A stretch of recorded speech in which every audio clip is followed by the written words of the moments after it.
তো আজ একটা ভালো দিনে দেখো গপুদেরকে তালের বড়া দিয়ে পুজোটা দিতে পারলাম। সকাল থেকে মানে ভিডিওটা স্টার্ট করতে পারিনি, তার অনেক রিজেন্ট আছে। যেন আমি নিরামিষ খাচ্ছি আর আমার ঘরে আঁশ নিরামিষ দুটোই চলছে, তো আমাকে সেইভাবেতে বেছে মেনে চলতে হচ্ছে। তো তালটা নিতেও একটু সময় লেগেছে, আর তালটা খুব একটা ভালো পড়েনি, মানে কারপাইকে পাকা। যতই হোক এখন আষাঢ় মাসে তাল পাকা মানে বুঝতেই পারছো।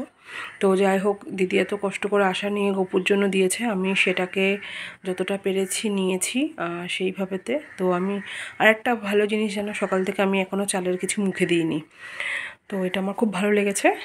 আর আমি নিরামিষই মানে ঠাকুরের ইয়েতেই সব বানিয়েছি, খুব বেশি হয়নি। তো যতটা হয়েছে গোপালের মানে ভোগে লাগাতে পেরেছি। তারপরে লাস্টে আমরা প্রসাদ গ্রহণ করবো, সেটা পরের কথা।